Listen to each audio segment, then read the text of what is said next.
Hi, it's Carrie. I'm back with another book review. This would actually be a review for an audiobook because I just finished it today. I've listened to it for like 8 hours and 20 minutes today, and my heart is just like, oh, I'm similar feelings to when I finished House at Riverton, but a totally different story, so don't get that mixed up. I'm getting used to filming on my phone. I bought a new little tripod for my phone, and I'm trying to get it's braced on like the keys right now. So it's shaking a little bit. There we go. So the book is called Brightside.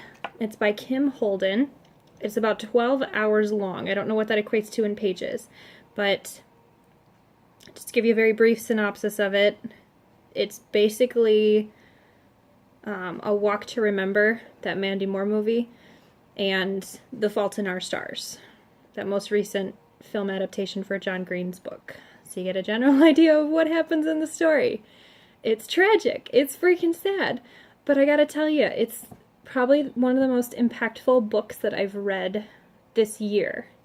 And I've read a hell of a lot of books, specifically audiobooks. I'm actually kind of slow in reading paper books recently, physical books. But audiobooks, I'm just flying through them because I can read them while I work.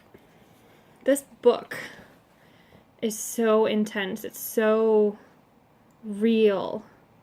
The characters they have such real backstory, such real dialogue. Like, it's authentic. You can hear them talking to each other. Like, and obviously in audiobook people are talking, but you can hear it's so authentic. It's something that somebody would actually say if you ran into them on the street. Like, the main character, her name is Kate. She is moving from SoCal, Southern California, in the San Diego area, to Minneapolis, Minnesota, to attend this school. Originally, she got in on a music scholarship. That fell through. She's no longer studying music. Now, she postponed starting school, but she called them back up later on, and they agreed to give her a scholarship just based on her academic career. She was doing well academically. So she goes to school in Minneapolis. She leaves behind her best friend in the whole freaking world, and he is a guy. His name is Gus Hawthorne, or Gustav Hawthorne. And he is not gay. You might think he's gay, but he's not gay. He is her best friend in the whole world. He is tall, he is built, he is blonde and muscular, and he is just the greatest person. Just reading his bits in the story, I love him as a character. Oh my god. And I got done reading the book, and I found out that he's got another book. He's got his own book in this Brightside series. Yeah, I don't even know if I said that. The book is called Brightside by Kim Holden. And Brightside is Gus's nickname for Kate. So, just because she's always optimistic. She's always bubbly and happy. Even in this transition period between her leaving her hometown and her best friend and coming to this complete strange world that she's never lived in. She's never seen snow before. She doesn't know a single person there. But she's so bubbly. She's so happy. She talks to anybody, everybody. She makes these friends immediately. The two guys that live across the hall from her in the dorm, because she doesn't have enough credits to be considered anything more than a freshman. So she's required to live in the dorms at school. It's a college, not a high school, which I think is more relatable for me personally. College was obviously more recent in my educational career. So she's quite close friends with her two roommates her two neighbors across the hall. One is a very over-the-top, flamboyant, fabulous gay guy, and he's just adorable and real. Like, they could really make a joke out of a character like him, and it was not a joke at all. It was not done in an unkind or incorrect way. They did his character just right. She did his character just right. His name is Clayton. Clayton, so she calls him Clay affectionately, even though he doesn't like it, and he calls her Catherine, even though that is not her official name. Her real name is actually just Kate. But he calls her Catherine all the time, and it's adorable. And Clay's roommate is, what's his face? Peter. He had a very common name, so I had to think of it for a second there. Peter is very shy, very sort of subdued. He does not like any attention being drawn to him, but slowly throughout the book, Kate draws him out and gets him to show more of his personality, and he's just a sweetie, and he has no issues with Clay being gay at all, which I thought was awesome. Like, there was maybe 2 lines about that, and then it never came up again. I'm like, how refreshing. Because you think normally that would be an issue across, you know, roommates and one person being a different sexual orientation, and just, you think authors believe that has to be more of an issue. I'm glad that it wasn't. Kate's roommate is this very built, very tall, very leggy, very busty girl. Like, she looks like a hooker. Like, he thinks that she's a stripper or something like that. Even her name is Sugar Star LaRue. And Kate just cracks up laughing. She has a good laugh over it with her friend Gus. They're just like, are you kidding me? That's her name. So yeah, she plays up to the sort of hooker stripper vibe. She's a total slut throughout the book until you get to the end and Kate realizes, you know, she's been a little too harsh on her. That's just how she is. And she has this little bit of a storyline shift at the end of the book. Sugar turns out to be an okay person. They're actually friends at the end of the book. And then you've got the lady that Kate works with. So she gets into town and she needs to find some way to make some money. She first tries a local coffee place. They're not hiring, but he refers her down to the flower shop. And at the flower shop is this like moody, sort of depressed, sort of friendless girl. And Kate immediately sees that this girl needs a friend. She needs somebody to help pull her out of her shell and make her more approachable. And Kate was just great at getting her to talk, getting her to open up all throughout the book. It was just, these characters are so awesome. And Kate goes to the coffee shop a couple times a week.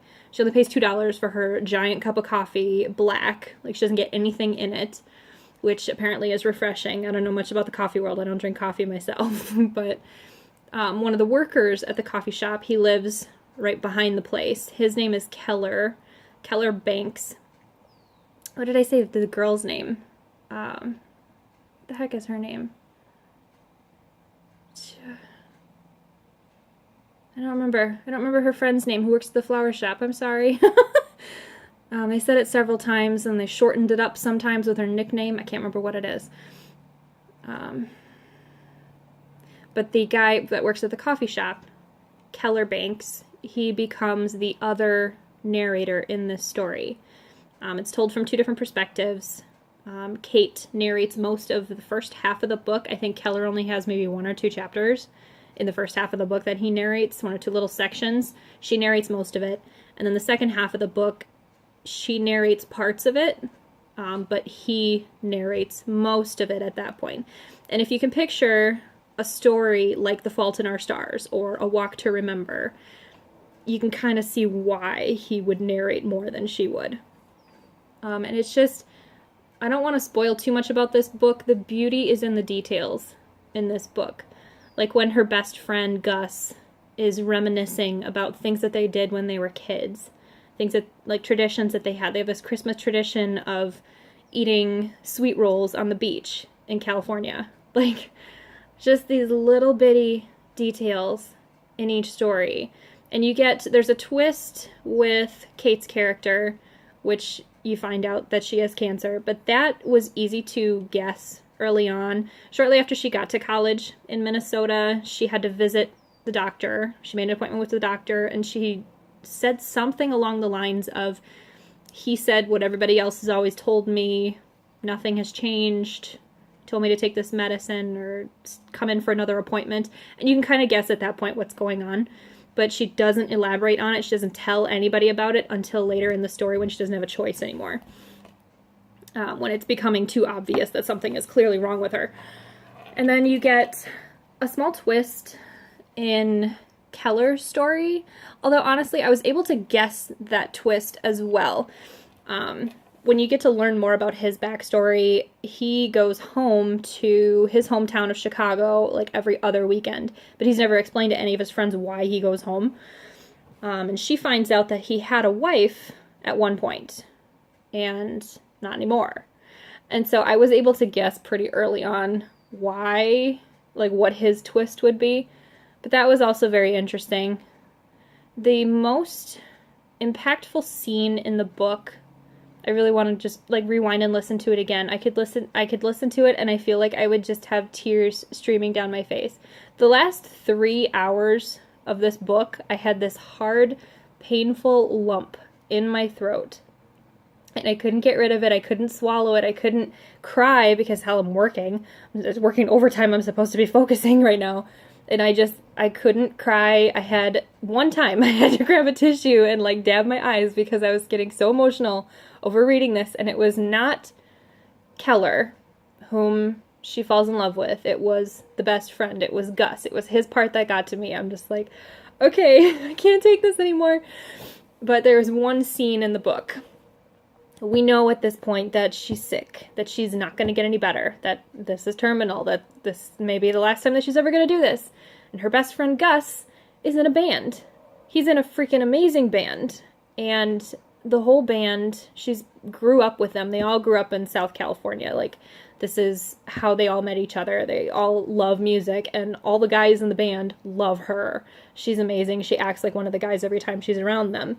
Her personality fits in with theirs very well. She can joke and shoot the shit with them, and it's just great. The dialogue there is totally authentic. I've used that word several times, but I'm going to use it again because that's the best way to describe it. It's a genuine conversation. The most impactful scene for me personally, I got to go back and listen to it again, comes when the band knows, everybody knows that she's ill, that she's sick, that she's not long for this world. They drive out to Minneapolis to record with her in a studio. And it's a song that she and Gus have been working on, a sort of private, pet project, just a fun thing for them two to do, because they bonded over music their entire life. They can go back and forth debating music all day long. And it's this scene where they're recording in the studio. Gus would normally go in first, record his bit, and then they would swap out studios and have her go in and record her bit. He insists that they record together, that they're in booths side by side and they record at the same time. He says, I need to be able to see her. I need to be able to, feel the vibe, because they get in the zone. And they're like mind readers. They're on the exact same page the whole time. They are feeling the music. They're in the moment. And it's this like out-of-body experience, this sort of flow that they get into. They close their eyes and they're in it. And they start recording, and she is soaring with her pieces and melody, and he is like, they describe it as a war cry, and like he's screaming out his pieces, and it's tragic, it's beautiful, it is so impactful, and they get it all down in one take. And just, you wouldn't think that a piece of writing describing music could affect you like that, but I swear to God, I had chills, I had goosebumps. I'm like, I had this lump in my throat that I couldn't cry away. This scene was so powerful to read, to listen to, but I imagine it would be to read as well. And I have to recommend this book. I have to say, everybody's got to at least try this book, because it is so beautiful. And obviously sad. Like, I swear to God, I could just cry right now just thinking about it, because it's so beautiful. The relationship between her and Keller, who was the guy at the coffee shop that she runs into, she becomes friends with, she starts flirting hardcore with, but she doesn't want to get involved with him because she knows that she's sick, she knows that she's dying, but she falls in love with him anyway. He is the freaking love of her life, their relationship. And then you've got her and her best friend, her best guy friend, who they did have a little bit of a romantic thing, but it's never been true love for them.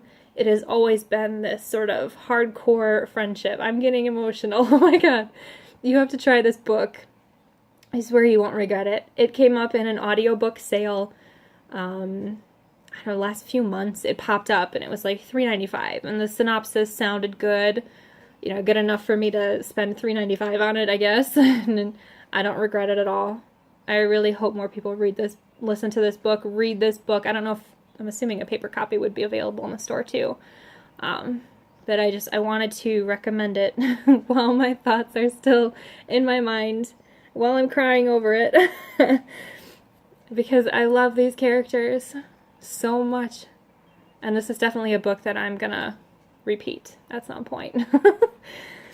So, I just wanted to get my thoughts out. I hope you are having a great day, and I will talk to you soon. Bye.